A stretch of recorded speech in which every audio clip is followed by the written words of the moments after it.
नमस्ते एभ्रिवान, म सौरभ बस्याल। आजको यस भिडियोमा हामीले structure of operating system and system कलको बारेमा डिस्कस गर्नेछौँ। अब सुरु गरौँ अपरेटिङ सिस्टमबाट। अपरेटिङ सिस्टम भनेको के हो भन्दाखेरि डेफिनेसनबाटै अगाडि बढौँ। An operating system is a program that manages the computer hardware, provide basis for the application program and acts as an intermediatory between computer user and computer hardware. Computer user र computer hardware बिचमा जसले इन्टरमिडिएटरी role play गरेको हुन्छ त्यसैलाई नै operating system भनिन्छ।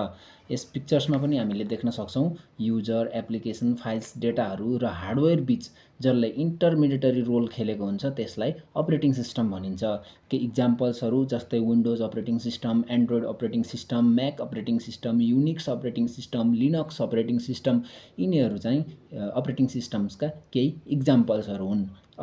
यस भिडियोमा हामीले different structures of operating system पढ्नेछौँ, तर त्यसअघि कर्नेल भनेको के हो भनेर बुझ्नुपर्ने हुन्छ।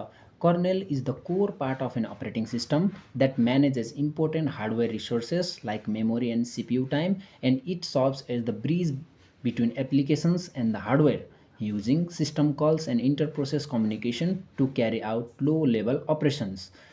कर्नेललाई बुझ्नको लागि हाम्रो सिम्पल इक्जाम्पल चाहिँ के हो भन्दाखेरि यदि तपाईँले कुनै पनि एप्लिकेसन सफ्टवेयर रन गराउनु भयो भने तपाईँहरूलाई के को आवश्यकता पर्छ भन्दाखेरि application, some hardware, memory, input output devices र यो सबै चिजहरूलाई म्यानेज गर्न अपरेटिङ सिस्टमको जुन पार्ट रेस्पोन्सिबल हुन्छ त्यसैलाई नै कर्नेल भन्ने गरिन्छ।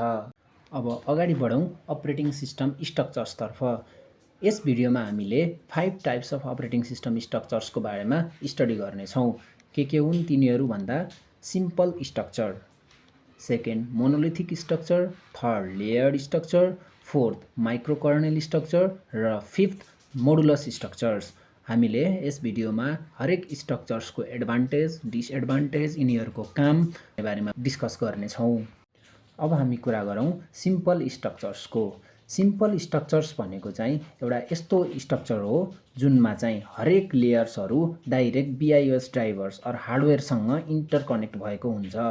एडभान्टेजको कुरा गर्दाखेरि चाहिँ हरेक लेभलहरू एकअर्कासँग कनेक्ट भएको हुनाले इन्टरेक्ट गर्न इजी हुन्छ र केही चिजहरू अपडेट गर्नु पर्यो भने हामीलाई सजिलरी नै अपडेट गर्न सकिन्छ। तर यसका डिसएडभान्टेजहरूको कुरा गर्दाखेरि चाहिँ यो वेल प्रोटेक्टेड हुँदैन, यो वेल डिफाइन्ड हुँदैन र यो चाहिँ वेल स्ट्रक्चर्ड पनि हुँदैन र यसले गर्दाखेरि धेरै समस्याहरू पनि आउने गर्छ। जस्तो यदि युजरको एप्लिकेसन प्रोग्राम फेल भयो भने इन्टायर अपरेटिङ सिस्टम नै क्र्यास हुनसक्छ। यो चाहिँ एकदम ठुलो डिसएडभान्टेज हो। अब अगाडि बढौँ monolithic स्ट्रक्चर्सतर्फ। Monolithic structures is also a kind of simple structure which was followed by the earlier Unix operating system. Monolithic structures मा चाहिँ मेन के हो भन्दाखेरि all the functionalities are packed into one level which is called kernel. यहाँ यस पिक्चर्समा पनि हजुरहरूले देख्न सक्नुहुन्छ सिग्नल टर्मिनलहरू सबै चिजहरू चाहिँ यो कर्नेलमा प्याक्ड भएको हुन्छ। यसले गर्दाखेरि प्रब्लम चाहिँ के हुन्छ भन्दाखेरि धेरै फङ्सन्सहरू एउटै टर्मिनलमा प्याक भएको हुनाले यदि तपाईँले एउटा कुनै फङ्सन्समा चेन्ज गर्न खोज्नुभयो भने तपाईँहरूले पुरै इन्टायर कर्नेल नै अपडेट गर्नुपर्ने हुन्छ। फर इक्जाम्पलको लागि यदि तपाईँले सिपियु सेड्युलिङमा चाहिँ केही अपडेट गर्न खोज्नुभयो भने तपाईँहरूले इन्टायर कर्नेल नै अपडेट गर्नुपर्ने हुनसक्छ, जुनले गर्दाखेरि तपाईँको टाइम कन्ज्युमिङ हुन्छ र विभिन्न टाइप्सको प्रब्लम्सहरू पनि आउँछ।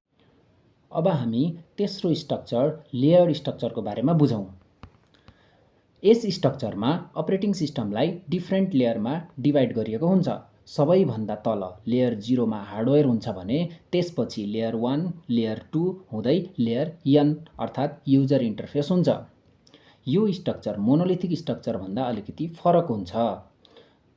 जस्तै मोनोलिथिक स्ट्रक्चरमा सबै फङ्सनालिटिज एउटै कर्नेलभित्र राखिएको थियो भने यसलाई यो लेयर्ड स्ट्रक्चरमा चाहिँ अलग अलग लेयरमा डिभाइड गरिएको हुन्छ जहाँ हरेक लेयरको आफ्नै फङ्सनालिटिज हुन्छन्। यसको मुख्य एडभान्टेज के हो भने इम्प्लिमेन्टेसन, डिबगिङ र मेन्टेनेन्स सजिलो हुन्छ। किनभने हरेक लेयरले फरक फरक काम गर्छ। जस्तै एउटा कुनै लेयरमा प्रब्लम आयो, जस्तै CPU सेड्युलिङमा प्रब्लम आयो भने हामीले पुरै अपरेटिङ सिस्टम हेर्नु पर्दैन। CPU सेड्युलिङ लेयरलाई मात्रै डिबग गरे समस्या समाधान हुन्छ। तर लेयर्ड स्ट्रक्चरलाई सबैभन्दा राम्रो स्ट्रक्चर भन्न मिल्दैन। It is very difficult to design. Layer design गर्दा कुन लेयर माथि राख्ने, कुन लेयर त्यसको तल राख्ने सोचेर मात्रै राख्नुपर्ने हुन्छ। अनि अर्को डिसएडभान्टेज चाहिँ के हो भने पर्फर्मेन्समा कमी हुन्छ। पर्फर्मेन्समा चाहिँ किन कमी हुन्छ भन्दाखेरि एउटा लेयरले अर्को लेयरसँग इन्टरेक्ट गर्दाखेरि तलको लेयर हुँदै सर्भिस लिनुपर्ने हुन्छ। एक गर्दै तल जानुपर्ने भएको हुनाले यो टाइम कन्ज्युमिङ हुनसक्छ र पर्फर्मेन्समा पनि समस्या हुनसक्छ।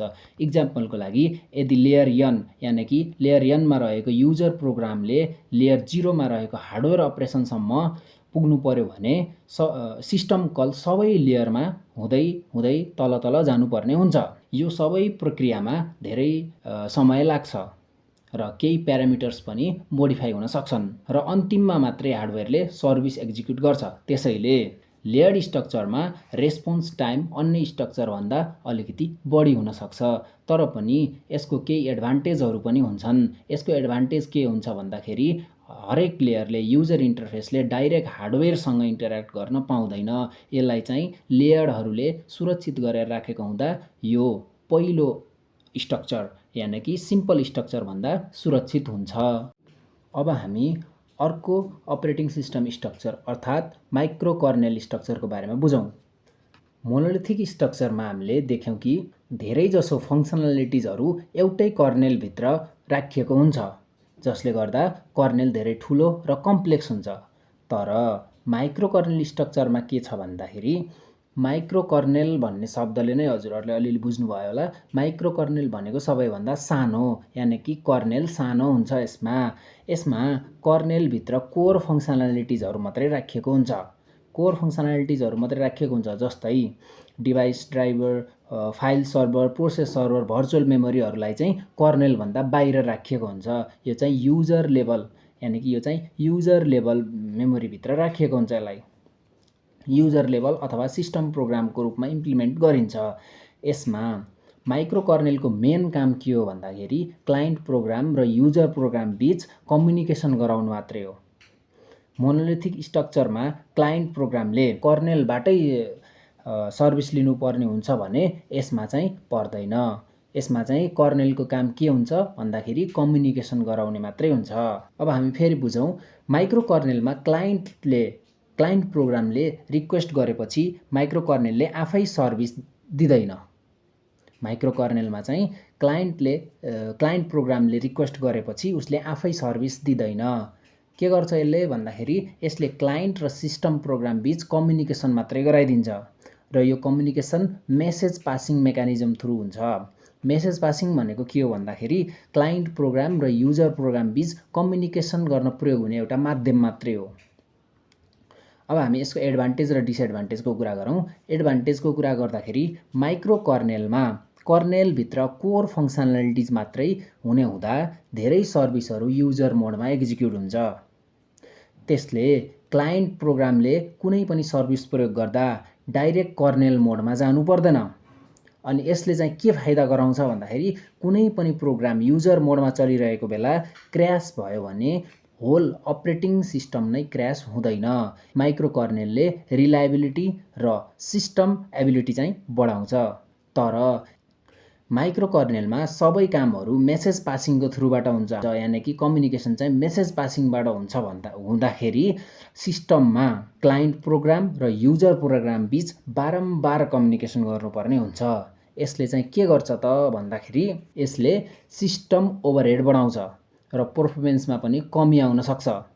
त्यसैले यो चाहिँ मोनोलिथिक स्ट्रक्चरभन्दा अलिकति कम पर्फर्मेन्स यानि कि अलिकति स्लो हुन सक्छ। यसको केही इक्जाम्पलहरू जस्तै म्याच, मिनेक्स, ओनेक्स यिनीहरू प्रणाली चाहिँ माइक्रो कर्नेल स्ट्रक्चरका केही प्रणालीहरू हुन्। अब हामीले यसमा के बुझ्नु पर्यो भन्दाखेरि माइक्रो कर्नेल स्ट्रक्चर चाहिँ सेक्युरिटी, स्टेबिलिटी र रिलायबिलिटी बढाउनको लागि युज हुन्छ भने मेसेज पासिङको एक्स्ट्रा ओभरलोडले गर्दाखेरि यसको पर्फर्मेन्समा केही कमी पनि आउन सक्छ भन्ने कुराहरू चाहिँ हामीले यसमा बुझ्नु पर्यो। अब हामी अपरेटिङ सिस्टमको अन्तिम स्ट्रक्चर अर्थात् मोड्युलर स्ट्रक्चरको बारेमा कुरा गर्नेछौँ। मोड्युलर स्ट्रक्चर अर्थात् अपरेटिङ सिस्टमलाई मोड्युलर एप्रोच प्रयोग गरेर डिजाइन गर्ने तरिका हो मोड्युलर स्ट्रक्चर भनेको चाहिँ। र यो आजको समयमा अपरेटिङ सिस्टम डिजाइनको सबैभन्दा राम्रो मेथोडोलोजी मध्ये एक मानिन्छ। अब यस स्ट्रक्चरमा चाहिँ के हुन्छ भन्दाखेरि यस स्ट्रक्चरमा पनि एउटा कोर कर्नेल हुन्छ जसमा केवल आवश्यक कोर फङ्सनालिटिजहरू मात्रै राखिएको हुन्छ र बाँकी फङ्सनालिटिज जस्तै device driver, bus driver, scheduling class, file system, loadable system, executable formats, stream modules लगायतका यो सबै कम्पोनेन्ट्सहरूलाई चाहिँ मोड्युल्सको रूपमा राखिन्छ। अब यी मोड्युल्सहरूले जुन यी सबैलाई राखिन्छ, यी मोड्युल्सहरूलाई चाहिँ आवश्यकता अनुसार बुट टाइम अथवा रन टाइममा मात्रै डाइनामिकल्ली कर्नेलमा लोड गरिन्छ। त्यसैले आवश्यक नपर्दाखेरि चाहिँ यी जुन यो फङ्सनालिटिजहरू छन् यी फङ्सनालिटिजहरूलाई मेमोरीमा बसिराख्नु पर्दैन। अब हामी मोडुलस स्ट्रक्चरलाई हेर्ने हो भने केही हदसम्म यो लेयर्ड स्ट्रक्चर जस्तो पनि देखिन्छ र केही हदसम्म चाहिँ यो माइक्रो कर्नेल स्ट्रक्चर जस्तो पनि देखिन्छ। अब यो किन लेयर्ड स्ट्रक्चर जस्तो देखिन्छ र किन माइक्रो स्ट्रक्चर जस्तो देखिन्छ भन्ने विषयमा कुरा गरौँ है त। सबैभन्दा पहिले यो लेयर्ड स्ट्रक्चर जस्तो देखिन्छ किनभने यसको प्रत्येक मोड्युलको आफ्नै प्रोटेक्टेड लेयर, प्रोटेक्टेड इन्टरफेस हुन्छ। अर्थात् प्रत्येक मोड्युलले आफ्नो काम गर्छ र अननेसेसरी एक्सेस गर्दैन। तर लेयर्ड स्ट्रक्चर भन्दा यसको ठुलो फाइदा छ, हरेक मोड्युल एकअर्कासँग डाइरेक्ट कम्युनिकेट गर्न सक्छ। यसमा चाहिँ जुन लेयर्ड स्ट्रक्चरमा एकअर्कासँग कम्युनिकेट गर्दाखेरि चाहिँ एउटा लेयर पास गरेर यानि कि त्यसपछिको लेयर पास हुँदै हुँदै हुँदै हुँदै कम्युनिकेट गर्नु मिल्छ। तर मोड्युलर स्ट्रक्चरमा यस्तो हुँदैन। मोड्युलर स्ट्रक्चरले चाहिँ एउटा मोड्युलले अर्को मोड्युलसँग कर्नेल मार्फत डाइरेक्ट कम्युनिकेट गर्न सक्छ। जस्तै फाइल सिस्टम मोड्युलले चाहिँ डिभाइस ड्राइभर मोड्युलसँग कम्युनिकेट गर्नु पर्यो भने चाहिँ यसले कसरी गर्छ भन्दाखेरि कर्नेल मार्फत डाइरेक्ट फाइल सिस्टमसँग कम्युनिकेट गर्न सक्छ। यसले चाहिँ के गर्छ भन्दाखेरि यो चाहिँ अलिक फ्लेक्जिबल र इफिसियन्ट हुन्छ यसले गर्दाखेरि चाहिँ। अब माइक्रो कर्नेल स्ट्रक्चरसँग तुलना गर्दाखेरि चाहिँ के भन्न सकिन्छ भने हामीले माइक्रो कर्नेल स्ट्रक्चरको कुरा गर्दा मेसेज पासिङको कुरा गरेका थियौँ हैन। मेसेज पासिङको कुरा गर्दाखेरि माइक्रो कर्नेल स्ट्रक्चरमा पनि कोर कर्नेल मात्रै हुन्छ, तर तिनीहरू बीच कम्युनिकेट गर्दाखेरि एउटा मेसेज पासिङको थ्रुबाट मात्रै हुन्छ। तर मोड्युलर स्ट्रक्चरमा भने मेसेज पासिङको आवश्यकता पर्दैन। यसमा चाहिँ मोड्युललाई डाइरेक्ट कर्नेलभित्र लोड गर्न सकिन्छ। त्यसैले यहाँ मेसेज पासिङको आवश्यकता पर्दैन र सिस्टम ओभरहेड कम हुन्छ अनि पर्फर्मेन्स पनि राम्रो हुन्छ। हामीले चाहिँ अहिलेसम्म के पढ्यौँ भन्दाखेरि डिफ्रेन्ट स्ट्रक्चर्स अफ अपरेटिङ सिस्टमको बारेमा पढ्यौँ, जहाँ हामीले 5 टाइप्स अफ स्ट्रक्चर्स पढ्यौँ, जुनमा simple structure, monolithic structure, layered structure, micro kernel structure र मोडुलस स्ट्रक्चर र यिनीहरूको आफ्नो आफ्नो काम पनि पढ्यौँ, यिनीहरूको एडभान्टेज र डिसएडभान्टेज पनि बुझ्यौँ र यिनीहरूको चाहिँ कोर फङ्सनालिटिजहरू के कसरी काम गर्छ भन्ने कुरा पनि बुझ्यौँ। अब हामी यसपछि सिस्टम कल्सको बारेमा बुझ्नेछौँ। A system call is the communication bridge between application and operating system kernel. Application cannot access hardware directly, they ask OS to do it for them. हैन, सिस्टम कल भनेको चाहिँ एप्लिकेसन ब्रिज हो। अझै हामी अगाडि बढौँ। Some important system calls function are open, read, write, close, fork, एनइएससी। यिनीहरू चाहिँ यो फाइल ओपन गर्नलाई ओपन, फाइल रिड गर्नलाई रिड, फाइलमा केही राइट गर्नलाई राइट, फाइललाई टर्मिनेट अथवा क्लोज गर्नलाई चाहिँ क्लोज फङ्सन, नयाँ फाइल क्रिएट गर्नलाई फोर्क फङ्सन, त्यसै गरी ESEC फङ्सन चाहिँ प्रोग्राम रन गर्नलाई ESEC फङ्सन। यिनीहरू चाहिँ हामीले सिस्टम कल गर्दाखेरि यो फङ्सन्सहरू युज गरिन्छ। अब हामीले संक्षिप्तमा बुझ्दाखेरि चाहिँ के भन्न सकिन्छ भने सिस्टम कलले चाहिँ अपरेटिङ सिस्टमलाई it provide interface to the service provided by the operating system. Operating सिस्टमले प्रोभाइड गरेको सर्भिसलाई इन्टरफेस प्रोभाइड गर्ने काम सिस्टम कल्सबाट हुन्छ। हामीलाई के थाहा छ भने अपरेटिङ सिस्टमले विभिन्न सर्भिसेसहरू उपलब्ध गराउँछ, जस्तै फाइल एक्सेस गर्ने, मेमोरी प्रयोग गर्ने, हार्डवेयर एक्सेस गर्ने आदि हैन। यस्तै चिजहरू चाहिँ प्रोभाइड गर्छ। तर प्रोग्रामले यी सर्भिसलाई डाइरेक्ट प्रयोग गर्न सक्दैन। त्यसैले प्रोग्राम र अपरेटिङ सिस्टम बीच ब्रिजको रूपमा सिस्टम कलले काम गरेको हुन्छ। अब सिस्टम कललाई राम्रोसँग बुझ्नुभन्दा अगाडि प्रोग्राम चाहिँ कुन कुन मोडमा एक्जिक्युट हुन्छ भन्ने कुरा बुझ्नु पर्यो। हामीले अगाडि पनि कुरा गरिसकेका थियौँ, दुईटा मोड हुन्छ जुन चाहिँ युजर मोड र कर्नेल मोड। यो दुईटा मोडमा प्रोग्राम चाहिँ एक्जिक्युट भएको हुन्छ। यदि प्रोग्राम चाहिँ युजर मोडमा एक्जिक्युट भइरहेको छ भने यसले चाहिँ डाइरेक्ट मेमोरीलाई युज गर्न पाउँदैन। तर यदि प्रोग्राम चाहिँ कर्नेल मोडमा एक्जिक्युट भएको छ भने यसले चाहिँ मेमोरी, हार्डवेयर र अन्य रिसोर्सेसहरूलाई चाहिँ डाइरेक्ट एक्सेस गर्न मिल्छ। त्यसैले कर्नेल मोडलाई प्रिभिलेज्ड मोड पनि भनिन्छ। यसको एउटा ड्रब्याक पनि छ फेरि। कर्नेल मोडमा यदि प्रोग्राम रन गर्यो भने चाहिँ प्रोग्राम चलिरहेको बेलामा यदि क्र्यास भयो भने होल अपरेटिङ सिस्टम नै क्र्यास हुन्छ। यसले चाहिँ पुरै अपरेटिङ सिस्टमलाई क्र्यास अथवा हेल्ट गराउने सम्भावना धेरै हुन्छ। तर प्रोग्राम चाहिँ युजर मोडमा रन भइरहेको छ भने यसले चाहिँ यस्तो कुनै प्रकारको समस्या, सिस्टम क्र्यास हुने समस्या चाहिँ ल्याउँदैन। त्यसैले अपरेटिङ सिस्टममा चाहिँ कर्नेल मोडमा भन्दा युजर मोडमा यदि हामीले सिस्टमलाई चलाइयो भने यो चाहिँ सेफेस्ट मोड भनेर मानिन्छ। यही कारणले गर्दा चाहिँ प्रोग्राम युजर मोडमै एक्जिक्युट हुन्छन्। तर प्रोग्रामलाई कहिलेकाहीँ मेमोरी, हार्डवेयर वा अन्य रिसोर्सेसहरूको युज गर्नु पर्यो भने त्यस्तो अवस्थामा चाहिँ प्रोग्रामले अपरेटिङ सिस्टमलाई रिक्वेस्ट गर्छ, मलाई रिसोर्स एक्सेस गर्नु पर्यो। अनि जब अपरेटिङ सिस्टमलाई चाहिँ प्रोग्रामले रिक्वेस्ट गर्छ त्यति बेला प्रोग्रामले केही समयका लागि युजर मोडबाट कर्नेल मोडमा स्विच हुन्छ, आवश्यक रिसोर्स प्रयोग गर्छ अनि त्यसपछि फेरि सकिसकेपछि युजर मोडबाट कर्नेल मोडमै फर्किन्छ। र यो जुन प्रक्रिया हुन्छ कर्नेल मोडबाट युजर मोडमा, युजर मोडबाट कर्नेल मोडमा स्विच हुने, यो प्रक्रियालाई कन्टेक्स्ट स्विचिङ भनिन्छ। र प्रोग्रामले चाहिँ जब युजर मोडबाट कर्नेल मोड, कर्नेल मोडबाट युजर मोडमा स्विच गर्दाखेरि अपरेटिङ सिस्टमलाई एउटा रिक्वेस्ट गरिरहेको हुन्छ। त्यो रिक्वेस्टलाई नै सिस्टम कल भनिन्छ। सिम्पल भाषामा भन्नुपर्दाखेरि system call is the programmatic way in which a computer program request a service from kernel of the operating system. अब हामी एउटा इक्जाम्पलबाट जाउँ। एउटा इक्जाम्पल चाहिँ मानौँ अब हामीले एउटा सोर्स फाइलबाट, एउटा कुनै फाइलबाट त्यसलाई सोर्स फाइलबाट त्यसलाई चाहिँ डेस्टिनेसन फाइलमा ट्रान्सफर कपी गर्नुपर्ने छ भने अब हेर्दाखेरि त यो यताबाट कपी गर्ने अनि यता लैजाने भन्ने जस्तो हुन्छ। तर यसमा चाहिँ धेरैचोटि सिस्टम कल्स भइरहेको हुन्छ। अब कहाँ कहाँ सिस्टम कल भइरहेको हुन्छ, कति बेला सिस्टम कल भइरहेको हुन्छ भनेर भन्नुपर्दाखेरि चाहिँ सबैभन्दा पहिला चाहिँ एउटा फाइल नेम चाहियो, इनपुट फाइल नेम। यसका लागि दुईटा तरिका हुन्छ इनपुट फाइल नेम राख्नलाई। एउटा युजरलाई भन्ने, प्लिज इनपुट योर नेम भनेर युजरलाई भन्न सकियो, प्रोम्प्ट देखाएर माग्ने। र दोस्रो भनेको चाहिँ सिस्टममा भएको फाइललाई देखाएर युजरलाई ब्राउज गर्न लगाउने, एउटा फाइल सिलेक्ट गर्न दिने। यी दुवै अवस्थामा चाहिँ, यो दुईटै अवस्थामा स्क्रिनमा प्रोम्प्ट देखाउने। यति बेला एउटा सिस्टम कल गर्नु पर्यो। अब इनपुटलाई ओपन गर्नुपर्छ, त्यसका लागि फेरि एउटा सिस्टम कल चाहिन्छ। यदि इनपुट फाइल नै भेटिएन भने त्यहाँ एबोर्ट गर्नुपर्छ अथवा टर्मिनेट गर्नुपर्छ, त्यसका लागि फेरि एउटा सिस्टम कल गर्नुपर्छ। त्यसपछि आउटपुट फाइल क्रिएट गर्नुपर्छ।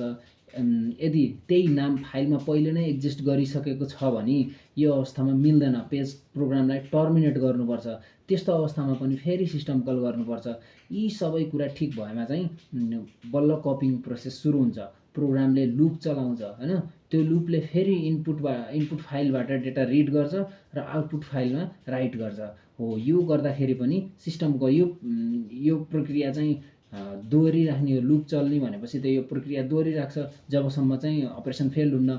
अपरेसन फेल हुँदैन भन्नुको मतलब चाहिँ त्यहाँ इनपुट फाइलमा रहेका सबै फाइल्सहरू यतातिर आउटपुट फाइलतिर कपी हुँदैन, तबसम्म यो प्रक्रिया चलिरहन्छ। र यो प्रक्रिया चल्ने क्रममा पनि बिचमा यदि कुनै सिचुएसनमा आएर फाइल चाहिँ हार्डवेयर इरर भयो अथवा अन्य कुनै प्रब्लम आयो र प्रोग्राम एबोर्ट गर्नु पर्यो भने फेरि त्यति बेला पनि सिस्टम कलको आवश्यकता पर्छ। सबै डेटा कपी भइसकेपछि आउटपुट फाइललाई क्लोज गर्न पनि सिस्टम कल गर्नुपर्छ। त्यसपछि स्क्रिनमा कपी चाहिँ कम्प्लिट भयो, your files cupping is completed, copy process is completed भनेर मेसेज जुन हामीले देखाउनु पर्यो, त्यति बेला पनि हामीले सिस्टम कल गर्नुपर्छ। अन्त्यमा प्रोग्रामलाई चाहिँ नर्मल्ली टर्मिनेट गर्नलाई पनि, प्रोग्राम क्लोज गर्नलाई पनि अन्तिममा एउटा सिस्टम कल एक्जिक्युट गर्नुपर्छ, एक्जिक्युट हुन्छ। यसरी हेर्दाखेरि फाइल एउटा फाइलबाट अर्कोमा डेटा कपी गरे जस्तो सामान्य लागे पनि यहाँ चाहिँ धेरै सिस्टम कल्सहरू भइरहेको हुन्छ। वास्तवमा अपरेटिङ सिस्टममा चाहिँ प्रत्येक सेकेन्डमा हजारौँ सिस्टम कल्सहरू भइरहेको हुन्छ। त्यसैले भन्न सकिन्छ कि सिस्टम कल नै प्रोग्राम र अपरेटिङ सिस्टम बिचको मुख्य कम्युनिकेसन मेकानिजम हो भनेर पनि हामीले भन्न सकिन्छ। अब हामीले चाहिँ अगाडि पनि भन्यौँ डिफ्रेन्ट टाइप्स अफ सिस्टम कल्सहरू के हुन् भन्दाखेरि ओपन फाइल खोल्नलाई, रिड फाइल पढ्नलाई, राइट फाइल क्लोज गर्न फाइलमा लेख्नलाई, क्लोज भनेको चाहिँ हाम्रो यो फाइललाई बन्द गर्नलाई, क्रिएट नयाँ फाइल क्रिएट गर्नलाई, EXEC भनेको चाहिँ नयाँ प्रोग्रामलाई चाहिँ एक्जिक्युट गर्नलाई। ल मलाई लाग्छ अब तपाईँहरूले सिस्टम कल र अपरेटिङ सिस्टमको स्ट्रक्चर्सहरू बुझ्नुभयो र म आफ्नो भिडियो यहीँ अन्त्य गर्छु। धन्यवाद, नमस्कार।